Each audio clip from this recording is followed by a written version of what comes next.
Well, there have just been mass layoffs at the Centers for Disease Control.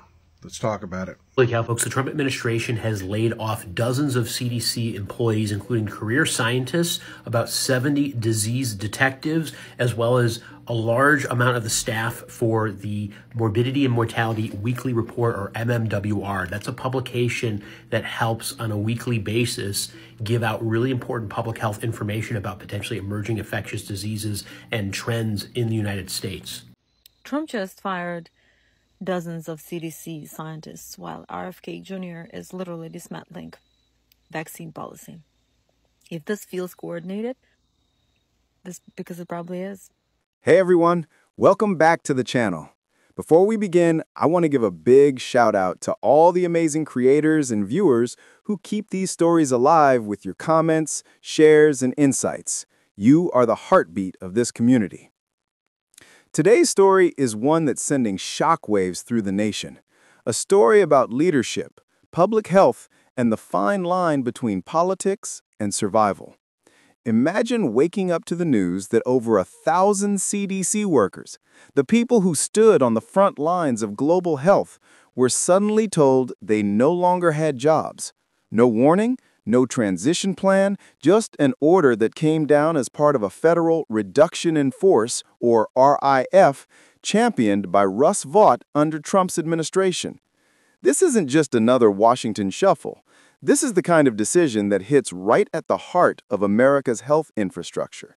The same CDC that helped navigate pandemics, disease prevention, and emergency response was being stripped down overnight. But as always, the story doesn't end there, because just days later, amid a wave of outrage, confusion, and public pressure, the administration made a sudden U-turn. So, buckle up. In today's episode, we'll unpack both sides of this political storm. First, the layoffs that stunned the nation, and then the unexpected reversal that no one saw coming.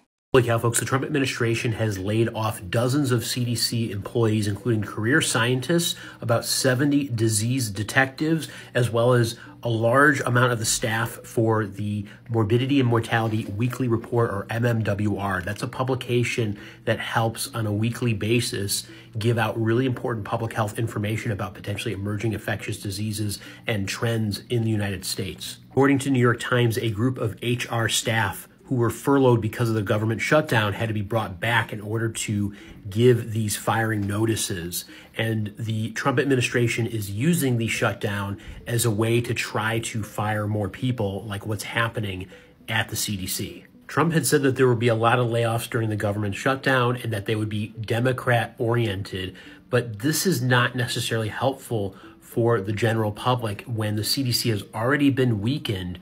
We are going to have severe problems heading into this winter if we don't have these disease detectives, career scientists, and staff at the MMWR. This is really problematic. We need you to speak with your legislators to speak out against this, because this is wrong and dangerous. Hundreds of CDC employees found out they get to keep their jobs after nearly 1 in 10 received a layoff notice earlier this weekend, according to a CDC official. This comes after a third of the agency was decimated in the first rounds of rifts earlier this year. But it's unclear if the administration actually made a mistake, which they already blamed on the leftovers of the Biden administration HR, or if they're backtracking because of significant negative media attention that reporting on this subject has got. While a number of employees brought back worked in critical things like the Morbidity and Mortality Report, first responders to disease outbreaks, measles and Ebola responses. We still don't know about national directors for immunization and respiratory diseases. We don't know about substance abuse, as well as a smoking cessation program and a number of other critical offices.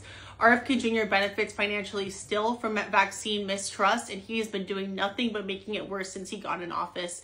It's clear that him and his entire cabinet of grifters are benefiting from the mistrust they are sowing. So it's more important than ever we get fact-filled information out there. Please help share this video, interact with it, and follow along if you're interested in fact-filled science videos. The news broke early in the week.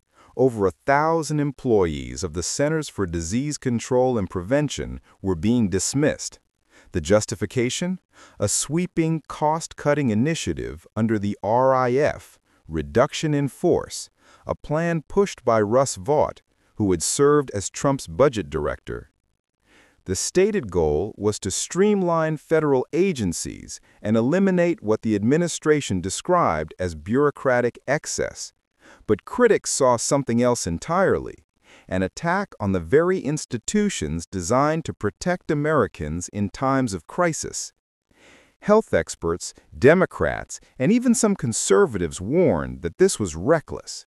With new virus strains emerging globally, climate-related illnesses on the rise, and America's healthcare system already stretched thin, the idea of gutting the CDC seemed not just politically risky, but downright dangerous. Social media exploded with reactions.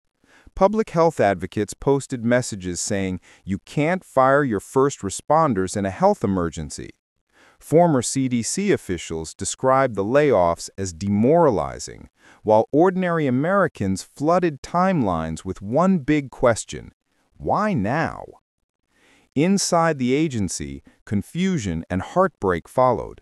Many workers reportedly received termination letters via email.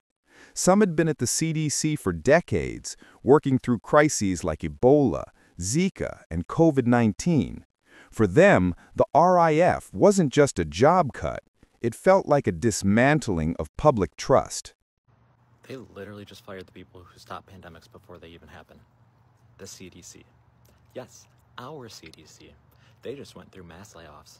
Not budget trims, layoffs. Hundreds gone, including the disease detectives who track outbreaks, the data teams, and the scientists who publish the Morbidity and Mortality Report, the one that has tracked U.S. health for 100 years. This all happened late Friday night during the government shutdown. People got their notices by email, after hours, while the country's heading straight into flu, RSV, and COVID season. One official said it outright. They didn't like that the CDC data didn't match their narrative. So instead of fixing the policy, they just erased the scientists. Hospitals are bracing for winter. Fewer experts means fewer warnings, slower responses, more lives at risk. This seriously isn't even about politics anymore. It's really not. It's about public safety. And when the next outbreak hits, it's not going to care who you voted for. Trump just fired dozens of CDC scientists, while RFK Jr. is literally dismantling vaccine policy. If this feels coordinated, this because it probably is. So reports confirm Trump's administration just conducted a mass purge at the CDC, laying off disease detectives, immunization experts, and even the entire Washington office, right in the middle of new outbreaks, warnings. At the same time, his health secretary, RFK Jr., is cutting $500 million in vaccine research funding, removing COVID vaccines from the official recommendations for children and pregnant women, and replacing vaccine advisory panels with his own handpicked skeptics. Together, it's not just chaos, it's a deliberate hollowing out of America's public health system. The same system that stopped smallpox, polio, and measles, mind you. And they're doing it while telling you it's about freedom. Well, freedom from what?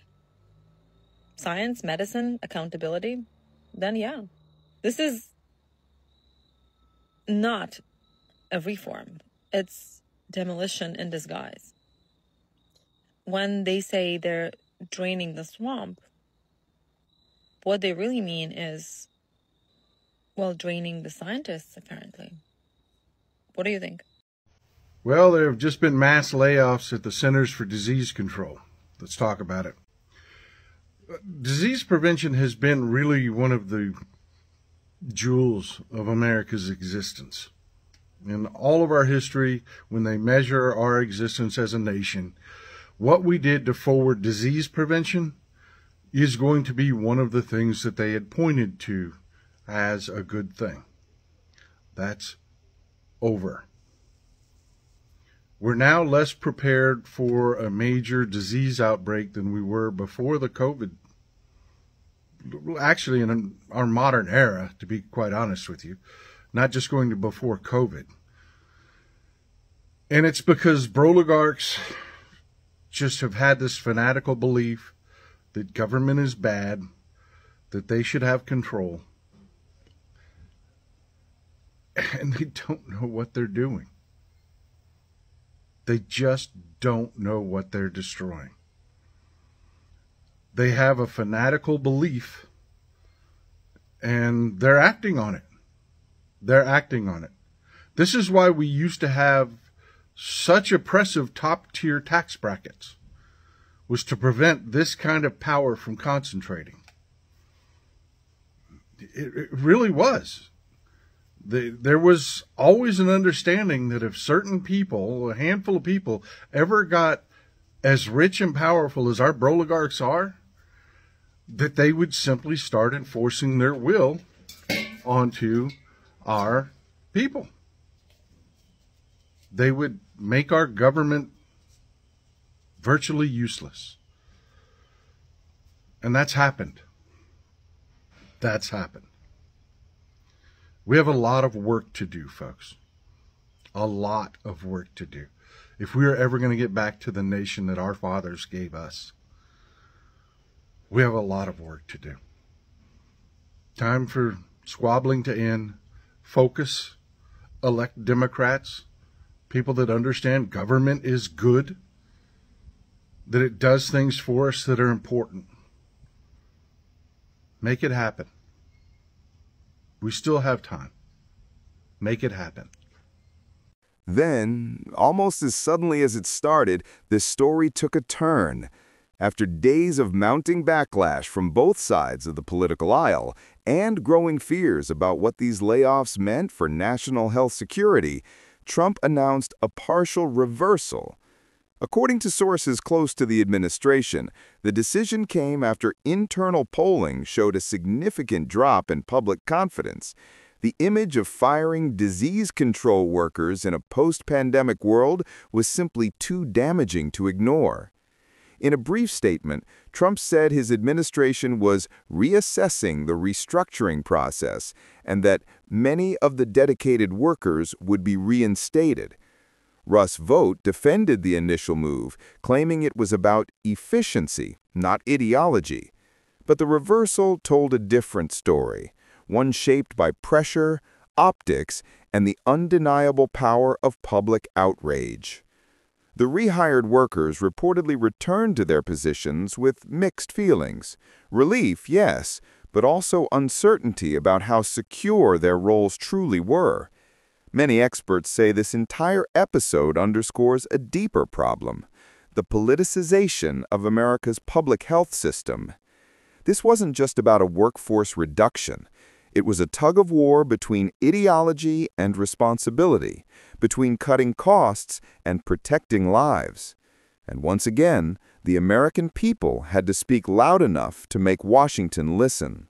Aren't furloughs. These are notifications of being laid off, of losing their jobs. That's why it's a little different this time. And specifically, when it comes to what's happening within the health sector, CBS did confirm on Saturday that the Trump administration went and rescinded some of the layoffs of hundreds of CDC scientists who were mistakenly laid off on Friday and then told Saturday that's not the case. But some of them were involved with the federal measles response. Some of them were involved with the response on Ebola.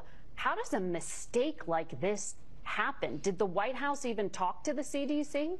We have some major news. About half the CDC employees that the Trump administration laid off Friday night have been reinstated back to work because the layoffs apparently were all a mistake, or at least half of them were a mistake. If you remember, on Friday night, the CDC had about 1,300 employees laid off during the government shutdown. This was a part of the reduction in workforce that the Office of Management and Budget under Russ Vought were completing. And well, now, just 2 days later, 48 hours later, about half of the employees are back because apparently it was an error, an administrative error, that those were fired. And today, when asked about it, Vice President J.D. Vance blamed Democrats and Chuck Schumer, saying that the fact that they were incorrectly fired, these CDC employees, were the fault of Democrats who are keeping the government closed. But Democrats didn't fire these employees. The Trump administration fired these employees. It was the error of the Trump administration for improperly and incorrectly firing critical health employees. Alas, here we are. Spread the word. Full updates on my Substack, linked in bio. Subscribe for free. Follow along for all the news you need to know about more to come. At the end of the day, this isn't only a story about layoffs and rehiring. It's about accountability and the reminder that even the most powerful decisions can be reversed when the public refuses to stay silent. For many Americans, this was a wake-up call. It showed how fragile the institutions we rely on can be, and how quickly policy can shift when it collides with public outrage. Whether you support the administration or not, one truth remains clear. The CDC is not just another government office. It's a shield, one that protects every family, every neighborhood, every heartbeat in this nation. To everyone who continues to question, to challenge, to demand better, your voices matter. Keep them loud, keep them focused, and never forget, democracy doesn't work without public accountability. Once again, big thanks to all our creators, editors, and researchers who help bring these complex stories to life. If you learned something today or felt this story needed to be heard, drop your thoughts in the comments below. And don't forget to like, share, and subscribe. Until next time, stay aware, stay engaged, and remember, in times like these, truth is still the most powerful form of resistance.